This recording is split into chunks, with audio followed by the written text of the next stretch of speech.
नमस्कार, जोहार झारखंड देख रहे हैं आप। मैं हूं शुभे मिश्रा आपके साथ। चलिए करते हैं खबरों की शुरुआत। बीजेपी विधायक अमर कुमार बावरी झारखंड विधानसभा में नए नेता प्रतिपक्ष होंगे। झारखंड विधानसभा सचिवालय ने इस बारे में मंगलवार को आधिकारिक तौर पर अधिसूचना जारी कर दी है।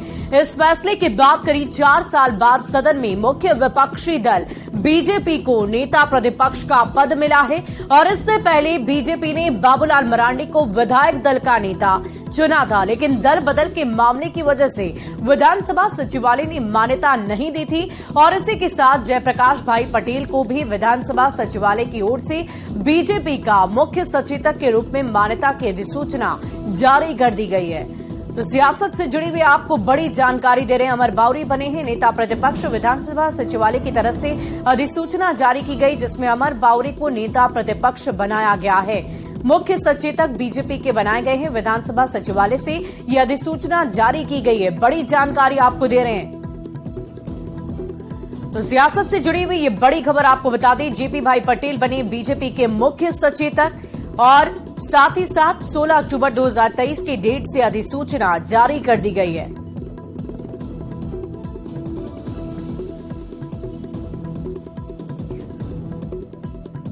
तो सियासत से जुड़ी हुई आपको बड़ी खबर बता रहे, विधानसभा सचिवालय से अधिसूचना जारी की गई और अमर बावरी को बीजेपी की तरफ से नेता प्रतिपक्ष बनाया गया है।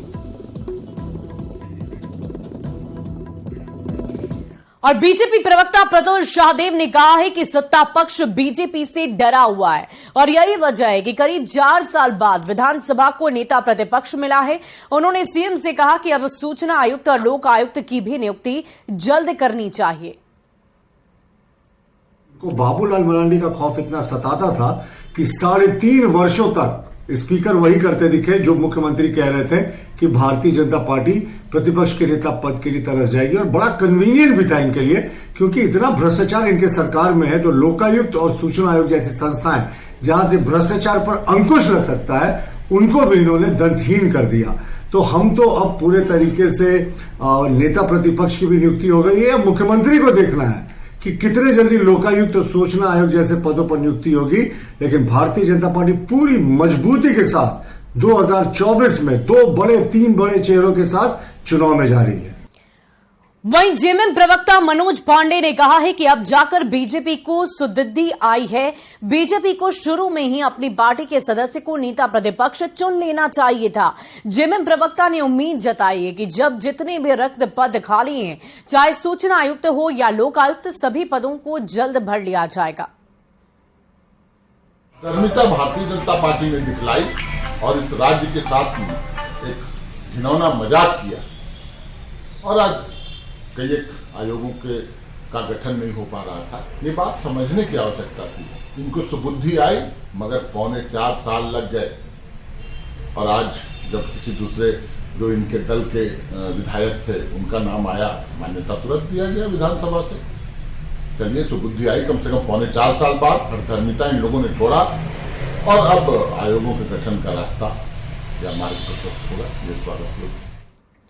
और 4 साल बाद झारखंड विधानसभा को मिले नेता प्रतिपक्ष के मुद्दे पर कांग्रेस बीजेपी पर हमलावर नजर आ रही है। कांग्रेस प्रवक्ता ने बीजेपी के शीर्ष नेतृत्व पर ही सवाल खड़े कर दिए हैं और आरोप लगाया है कि बीजेपी के लोग ही बाहरी को नेता प्रतिपक्ष नहीं बनाना चाहते थे। भारतीय जनता पार्टी का जो शीर्ष नेतृत्व है वो अपने लोगों को नाकाबिल समझ रही है और यह उसी का परिणाम है कि बाहर से आयातित नेताओं को कभी प्रदेश अध्यक्ष बना दिया जाता है तो कभी भाजपा विधायक दल का नेता बना दिया जाता है और सचेतक तक बना दिया जाता है। जो कल तक व्हिप का उल्लंघन करते थे आज वो स्वयं व्हिप जारी करेंगे। तो अब ये समझा जा सकता है कि आखिर भारतीय जनता पार्टी की स्थिति क्या है। ना उनके पास, बाबूलाल जी के पास कमिटी बन पाई है क्योंकि कार्यकर्ता उनसे जुड़ नहीं पा रहे हैं। तो कहीं ना कहीं दोष भाजपा में है और इल्जाम सरकार के ऊपर है। और इसी बीच लातेहार से आपको बड़ी खबर बताएं, जहां 8 लाख के इनामी नक्सली अगनू गंजू को पुलिस ने गिरफ्तार कर लिया है। अगनू गंजू माओवादी कमांडर रविंद्र का दाहिना हाथ माना जाता है और एसपी अंजनी अंजन को मिले इनपुट के आधार पर यह कड़ी कार्रवाई की गई है। अगनू गंजू पर झारखंड पुलिस की ओर से 5 लाख का इनाम घोषित था।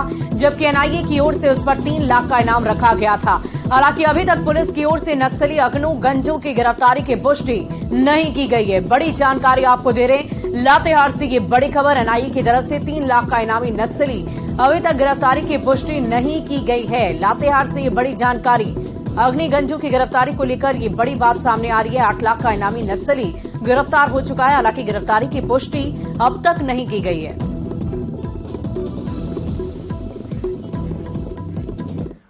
और अगली खबर आपको बोकारो से बताएं, जहां नशे में धुत ट्रक ड्राइवर ने 3 जगह टक्कर मारी है। इस हादसे में 2 लोगों की जान चली गई है, जबकि 3 घायलों का अस्पताल में इलाज लगातार जारी है। इसमें एक बच्ची और एक शख्स गंभीर रूप से जख्मी हो गया है। नाराज लोगों ने सड़क जाम कर रखा, जिसके बाद मौके पर अधिकारी पहुंचे और ट्रक मालिक की ओर से मृतक के परिजनों को 2-2 लाख रुपए का मुआवजा देने के बाद जाम को वहां से हटाया जा सका। चास जैना मोड़ रोड पर 1 किलोमीटर के अंदर ट्रक ने 3 हादसों को अंजाम दिया और इसमें एक महिला और एक शख्स की जान चली गई है। ट्रक ने पहले रविवार टोला के पास एक व्यक्ति को कुचला और उसके बाद मोहनपुर और फिर उसके आगे की भी ऑटो में टक्कर मार दी। लोगों ने दुर्गा पूजा के दौरान भीड़भाड़ वाली सड़क पर ट्रक के चलने पर सवाल खड़े किए।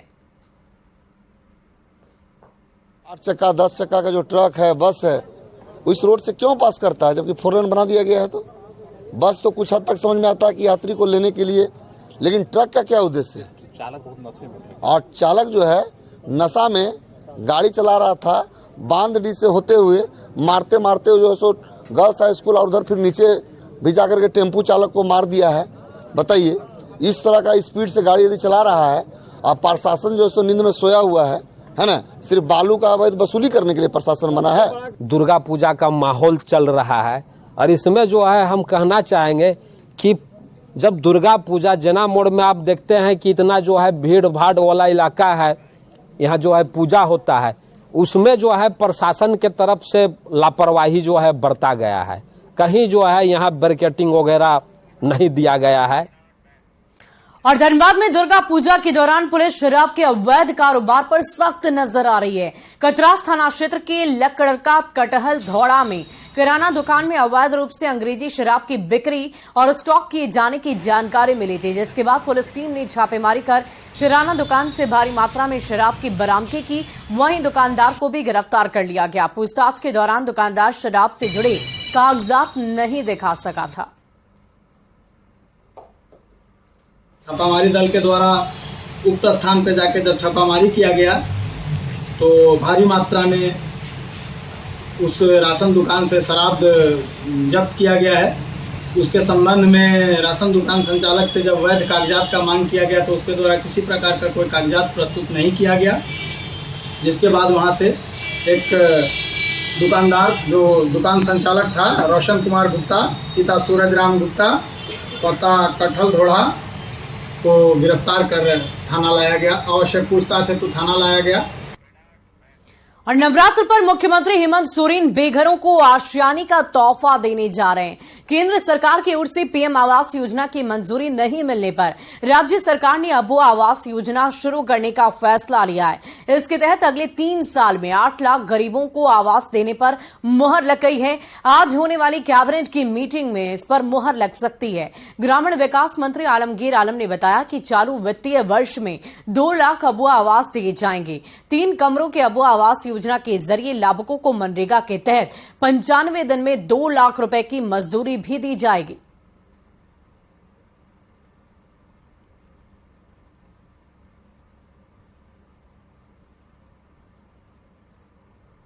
किसी आवास नहीं मिलता है, प्रधानमंत्री आवास।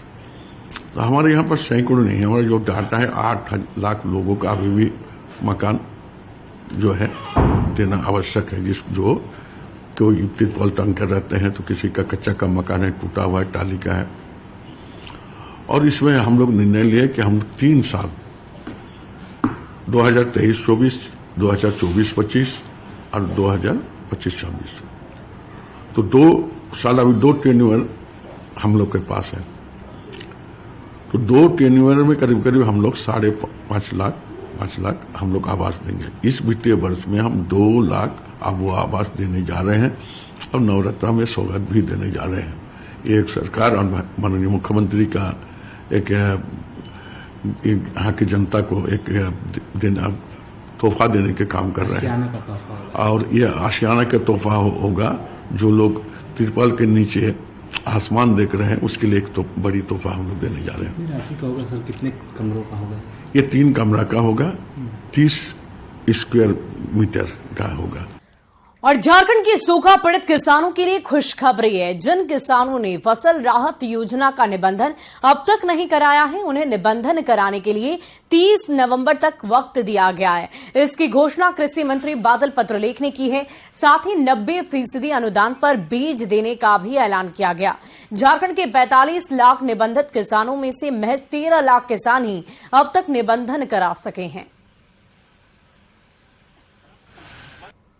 बिल्कुल, इसे देखते हुए हम लोगों ने डेट को बढ़ाने का निर्णय लिया है और 30 नवंबर तक उसका लास्ट डेट करने पर विचार किया है। और यह जल्द विभाग के द्वारा लोगों के बारे में लोगों को मालूम भी चल जाएगा, विज्ञापन भी प्रकाशित कर दिया जाएगा। हम लोग रोज समीक्षा कर रहे हैं, चीज़ों को देख रहे हैं। इसके साथ लोगों को अवेयर करने के लिए जिला स्तर पर, प्रमंडल स्तर पर कार्यक्रम करने के लिए भी हमने डायरेक्शन दिया है। और झारखंड मंत्रालय में सीएम हेमंत सोरेन ने स्वास्थ्य विभाग की कामकाज की समीक्षा की है। इसमें स्वास्थ्य मंत्री बन्ना गुप्ता और मुख्य सचिव सुखदेव सिंह सभी विभागीय अफसर मौके पर मौजूद रहे। इस मौके पर मुख्यमंत्री गंभीर योजना की तकनीकी अड़चन को दूर करने के साथ साथ 108 एम्बुलेंस के बेहतर संचालन का भी फैसला लिया गया है। इसके अलावा राज्य कर्मचारी बीमा पर भी मंथन हुआ। माननीय मुख्यमंत्री जी की अध्यक्षता में एक हाई प्रोफाइल बैठक हुई है, जिसमें मुख्य सचिव महोदय, हमारे एसीएस साहब, प्रधान सचिव, मुख्यमंत्री जी के सचिव, हमारे विभाग के सभी वरीय अधिकारी, सबकी एक संयुक्त बैठक हुई। उसमें स्वास्थ्य की दिशा और दशा और कैसे मजबूत की जाए, इस पर बहुत गंभीरतापूर्वक चिंतन मनन किया गया है। और उसमें कुछ तकनीकी व्यवधान है, उनको भी दूर करने का विचार हुआ है। जैसे मुख्यमंत्री गंभीर योजना जो है, उसमें लोगों के इलाज में कुछ व्यवधान आ रहे थे, उन व्यवधानों को भी दूर करने का आदेश दिया गया है।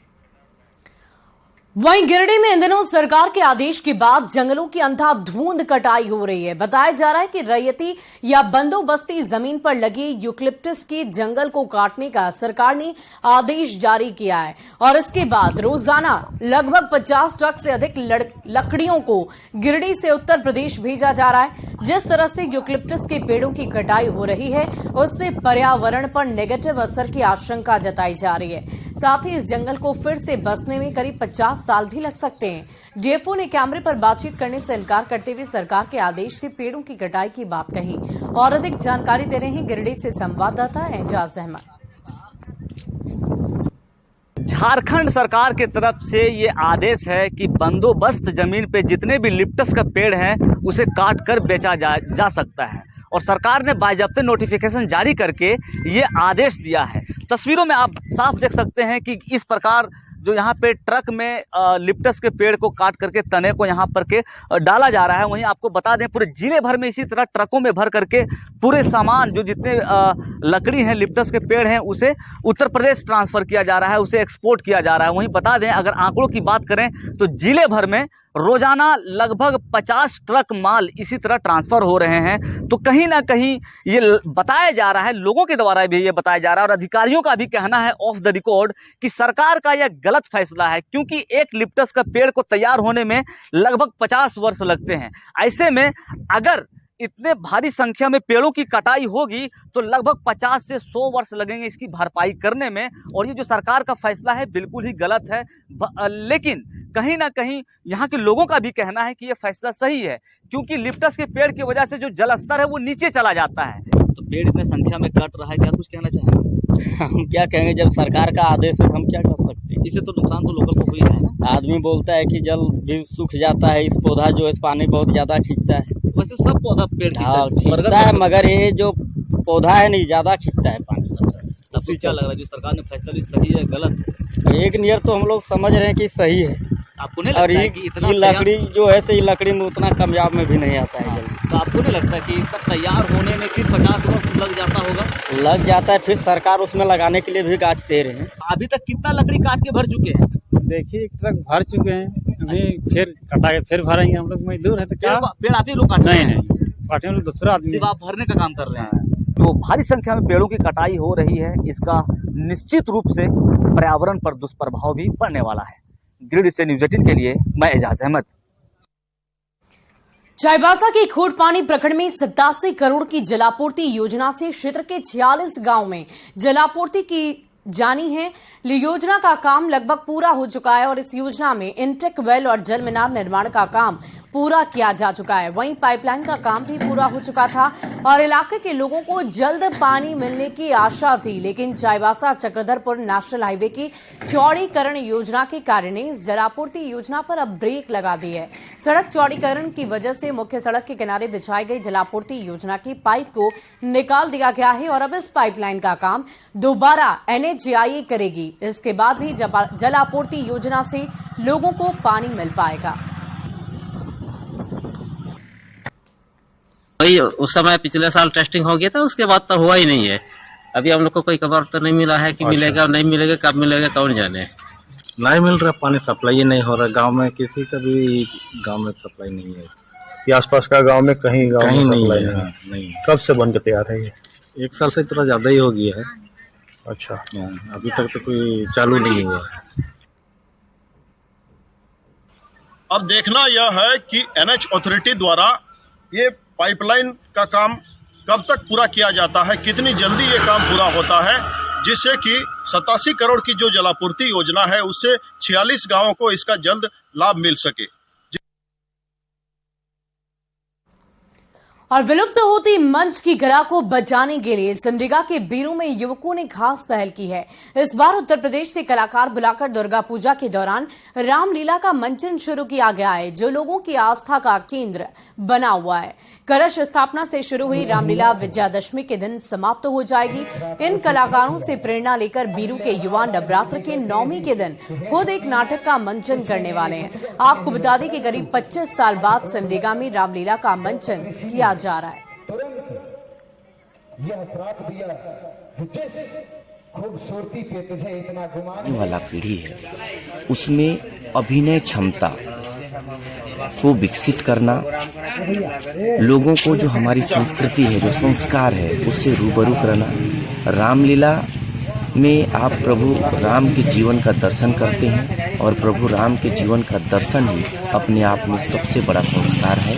और इसी उद्देश्य से हम लोग रामलीला और नाटक का मंचन ग्राम में करा रहे हैं। हमारे युवा साथी लोग इसमें बढ़ चढ़कर हिस्सा ले रहे हैं। दुर्गा पूजा समिति के द्वारा ये रामलीला का मंचन और नाटक का मंचन किया जा रहा है।